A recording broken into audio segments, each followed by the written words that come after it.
पूत सपूत तो की धन संचय और पूत कपूत तो की धन संचय। बेटा सपूत होगा तो खुद जोड़ लेगा, और बेटा अगर कपूत होगा कितना भी जोड़ कर चले जाना वो भी राख में मिला देगा। ये आपके ऊपर है। आप अपने बच्चों को क्या बनाना चाहते हो? आप सबको मालूम होगा पहले सर्कस में शेर आता था। अरे बोलो सही है कि गलत है? आता था कि नहीं आता था? आजकल आता है क्या? नहीं। क्यों? गवर्नमेंट ने, वन विभाग वालों ने कहा जितने भी सर्कस में शेर हैं इन शेर को छुड़ाओ और जंगल में छुड़वाओ। सारे शेरों को, जितने भी सर्कस में थे उन सारे शेरों को जंगल में छुड़वा दिया। और वन विभाग वालों ने उनका सर्च किया तो मालूम पड़ा जिस शेर को सर्कस में छुड़वाकर वन में भेजा था उसको 2 कुत्तों ने मारकर खा लिया। किसको? अरे बोलो जम के। शेर को।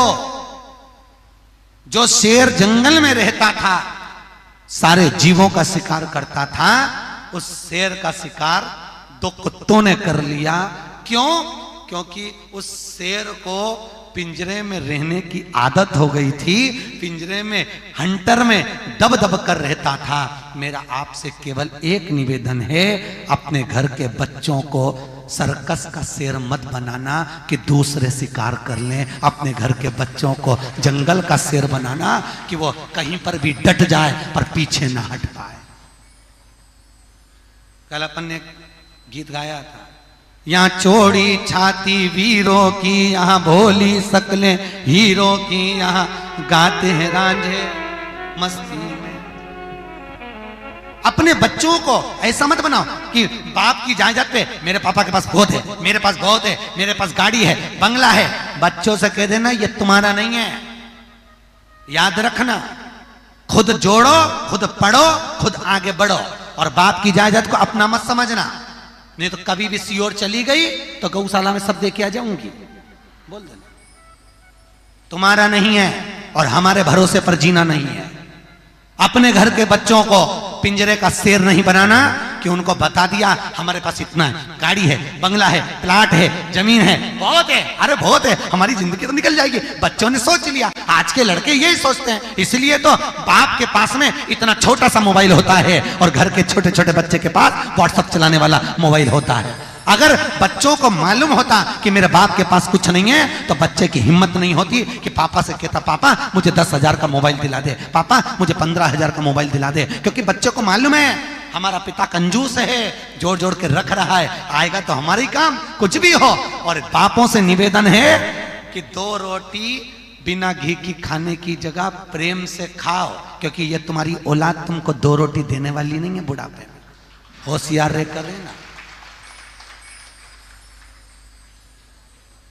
और खूब पढ़ाओ बच्चों को, मना नहीं है, बट बच्चों को डॉक्टर बनाओ, इंजीनियर बनाओ, सब कुछ बनाओ। आज के जमाने में होड़ लगी है मेरे बच्चे को मैं डॉक्टर बनाऊंगी, सीए बनाऊंगी, ये बनाऊंगी, वो बनाऊंगी। खूब बनाओ बच्चों को, पर सबसे पहले बच्चों को संस्कारित बनाना। क्योंकि हमने कई घरों के बच्चों को देखा कि डॉक्टर बनने के बाद भी घर में मां तड़प तड़प के मरती है और घर का बेटा अपना कमरा छोड़कर नहीं आता है। बच्चों को देखा, संस्कार नहीं है ना। डॉक्टर तो बनाया, इंजीनियर तो बनाया, तुमने बच्चों को सीए तो बनाया, सब कुछ बनाया, और एक होड़ मेरा बच्चा पढ़ जाए, लिख जाए। और बच्चा फिर तो वो सुरेंद्र शर्मा क्या गलत किया? वो कभी सुरेंद्र शर्मा राजस्थान का, हरियाणा का, उसका इंटरव्यू लिया गया तो उससे पूछा तुम्हारे बच्चे कितने हैं? तो कहले 1 लड़का। क्या पढ़ा? तो कि एक बार 11वीं क्लास में 98% लेकर आया। फिर सुरेंद्र शर्मा बोले मैंने जूता उठा के धो दिया। अरे तो 98% लाया तो जूता क्यों मारा? तो क्या 98 क्यों लाया? अगली बार मेरा बच्चा 12th में 55% लाया, मैंने पूरे मोहल्ले में मिठाई बंटवाई। वो पूछा क्यों? कहने लगे मेरा बेटा अगर 98% लाता रहता, खूब आगे बढ़ता रहता, तो एक दिन मुझे छोड़कर मुंबई या पूना या बेंगलोर सर्विस करने भाग जाता।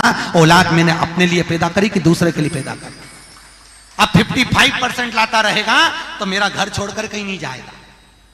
तो सेवा तो मेरे, औलाद तो मैंने अपने लिए पैदा करी कि दूसरे के लिए पैदा करी?